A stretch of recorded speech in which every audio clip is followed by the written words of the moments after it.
India আৰু বাংলাদেশৰ মাজত যি টি-20 মেচ হৈ আছিলে 3 নম্বৰখন, আজি ইণ্ডিয়াই 133 ৰানত জিকিবলৈ সক্ষম হৈ গ'ল। আজি বহুত ডাঙৰ এটা জয় দেখিবলৈ পোৱা গ'ল। আজি ইণ্ডিয়ান টীম চেলুট। প্ৰথমে ইণ্ডিয়াই বেটিং কৰি 297 ৰান কৰিছিলে, বহুত ডাঙৰ এটা স্ক'ৰ কৰিছিলে। টি-20 ইতিহাসত আজিলৈকে ইমান ডাঙৰ এটা স্ক'ৰ কোনেও কৰা নাছিলে, আজি ইণ্ডিয়াই কৰি দেখাই দিলে। আজি ইণ্ডিয়াই ৰেকৰ্ড কৰি দিলে। ইয়াৰ আগতে আফগানিস্তানে কৰিছিলে 265 নে কিবা এটা কৰিছিলে। আজি ইণ্ডিয়াই কৰি দেখাই দিলে ইমান ডাঙৰ এটা স্ক'ৰ। আজি ইণ্ডিয়াৰ প্লেয়াৰে বৰ ধুনীয়া খেলে। সঞ্জু চেমচাঙে বৰ ধুনীয়া এটা ইনিংছ খেলে। 40টা বলত 111 ৰান কৰি বৰ ধুনীয়া এটা ইনিংছ খেলিবলৈ সক্ষম হয়।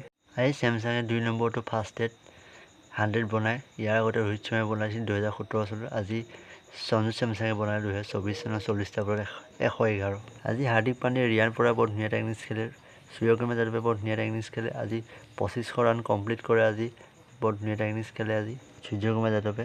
ইণ্ডিয়াৰ যদি বেটিং স্ক'ৰ কাৰ্ডখন যদি আজি চাওঁ আমি, চেমচাঙে 47 বলত 111, অভিষেক শৰ্মাই ভাল খেলিব নোৱাৰিলে আজি 4টা বলত 4, সূৰ্যকুমাৰে বৰ ধুনীয়া এটা ইনিংছ খেলে 35টা বলত 75, ৰিয়ান পৰাগ ভালে খেলে 13টা বলত 34, 18টা বলত 47, হাৰ্দিক পাণ্ডিয়াই বৰ ধুনীয়া এটা ইনিংছ খেলে আজি বাংলাদেশৰ বেটাৰসকলে ভালেই খেলিব নোৱাৰিলে, 20 অভাৰত 164হে কৰিব পাৰিলে। ইণ্ডিয়াৰ বলাৰৰ আগত কোনো এটা প্লেয়াৰ টিকিব পৰা নাছিলে, 2এটা প্লেয়াৰ ভালেই খেলিলে।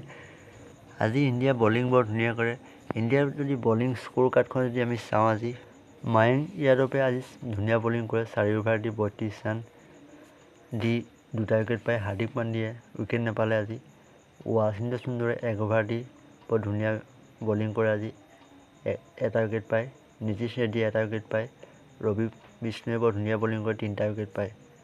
বাকীকেইটা বৰুণ চক্ৰৱৰ্তী আৰু অভিষেক শৰ্মাই উইকেট নাপালে। ইয়াৰ লগে লগে প্লেয়াৰ অফ দ্য মেচ পাবলৈ সক্ষম হয় সঞ্জু চেমচাং আৰু প্লেয়াৰ অফ দ্য চিৰিজ পাবলৈ সক্ষম হয় হাৰ্দিক পাণ্ডিয়া।